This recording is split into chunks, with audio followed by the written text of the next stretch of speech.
लोकाभिरामं रणरङ्गधीरं राजीवनेत्रं रघुवंशनाथं कारुण्यरूपं करुणाकरन्तं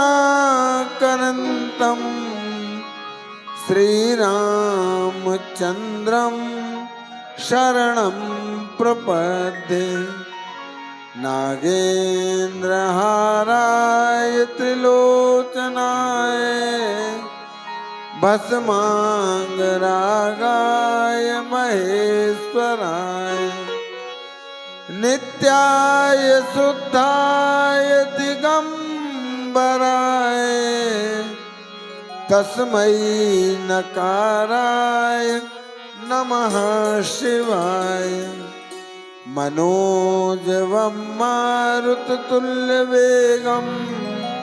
जितेन्द्रियं बुद्धिमतां वरिष्ठं वातात्मजं वानरयूथमुख्यं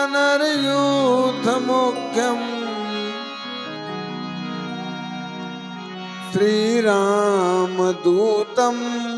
शरणं प्रपद्ये।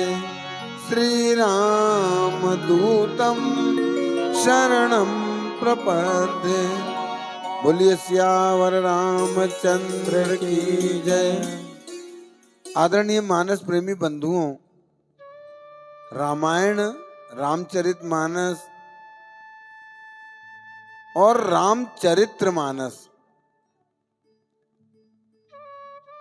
ये सभी हमें जीना सिखाते हैं और किन दुर्गुणों को हमें त्यागना चाहिए और किन अवगुणों को अपने पास नहीं आने देना चाहिए, यह भी सिखाती है। प्रभु श्री राम जी का पहले तो ये बता दूं कि रामचरित और रामचरित्र, कई लोग बोलते हैं रामचरितमानस और कई वास्तविक क्या है रामचरितमानस। रामचरितमानस का अर्थ होता है, भोलेनाथ ने इसको पहले ही रचना कर लिए थे। करी रच महेश निज मानस राखा, पाई सुसमय शिवासन भाखा। ये रामचरितमानस जो है, इसमें राम के साथ साथ राम की कथा भी चल रही है साथ में। मतलब केवल एक राम ही नहीं है, उनके साथ और भी पात्र हैं। और रामचरितमानस का मतलब यह है कि जिसमें केवल राम का चरित्र है। इसमें तो भरत जी का भी चरित्र है, दशरथ जी का भी चरित्र है, हनुमान जी का भी चरित्र है। तो रामचंद्र जी के आसपास घूमने वाले जो पात्र हैं वो रामचरित में ही आ सकते हैं, रामचरित्र में नहीं। मैं कई बार मना करता हूं कि रामचरितमानस नहीं कहना चाहिए। रामचरितमानस का अर्थ है केवल प्रभु श्री राम का गुणगान। लेकिन प्रभु भी केवल अपने गुणगान से प्रसन्न नहीं होते ना, वो भक्तों के गुणगान से प्रसन्न होते हैं। उनका कोई अपराध कर देगा, वो उसको माफ कर देंगे, क्षमा कर देंगे। लेकिन अगर उनके भक्त का किसी ने अपराध कर दिया तो वो कभी क्षमा नहीं कर सकते। इसलिए सर्वप्रथम तो हमें रामचरितमानस बोलना चाहिए। दूसरी बात, अब ये तो तुलसीदास की बात हो गई। वाल्मीकि जी ने रामायण लिखा है, तुलसीदास जी ने रामचरितमानस लिखा, वाल्मीकि जी ने रामायण लिखा। अब रामायण का क्या अर्थ हुआ? राम आयन,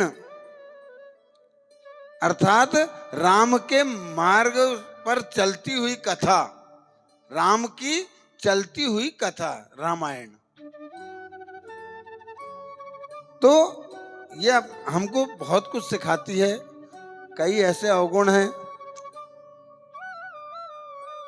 जैसे मान लो कुछ मैंने यहां गलत बोल दिया, मैंने अपशब्द बोल दिया या मेरे मुंह से अपशब्द निकल गया और बाद में या तुरंत संचालक महोदय ने टोक दिए, पंडित जी आपने ये गलत बोला, आपको ऐसा नहीं बोलना चाहिए था, ये शब्द यहाँ के लिए उपयुक्त नहीं है। तो मैं क्या उसमें टीका टिप्पणी करूंगा कि नहीं मैंने सही बोला है, आप गलत बोल रहे हैं? मैं अपनी बात स्वयं सिद्ध करने की कोशिश करूंगा? नहीं। अगर मैं सिद्ध करने की कोशिश करूंगा तो इसका मतलब आप लोग ये समझ लेना कि मेरे अहम को चोट लगी है, और जिसके अहम को चोट लग जाती है उसको रामायण में आने की आवश्यकता नहीं है। जो रामायण में आता है वो अहम अपने घर पे रख के आता है, क्योंकि हम भगवान की शरण में आए हैं, उनके चरणों में आए हैं। यहाँ काहे की अहम और जेवो? यहाँ अपने को भगवान क्या बोलते हैं, निर्मल मन जन सो मोहि पावा और मोहि कपट छल छिद्र न भावा। यहाँ काय का कपट? अध्यक्ष महोदय ने मेरे को चौपाई गाने को नहीं दिए, मेरे को अर्थ नहीं दिए, ये क्या बात है यार? नहीं दिए, भगवान का भजन है, रामचरितमानस ही कह रही है, मैं नहीं कह रहा हूं। इनने मेरे को अगर अर्थ नहीं दिए, मेरे को गाने नहीं दिए, चौपाई गाने नहीं दिए, दोहा गाने नहीं दिए, तो मेरे को बुरा मानने की आवश्यकता नहीं है। क्यों? क्योंकि रामचरितमानस कह रही है कि गाय नहीं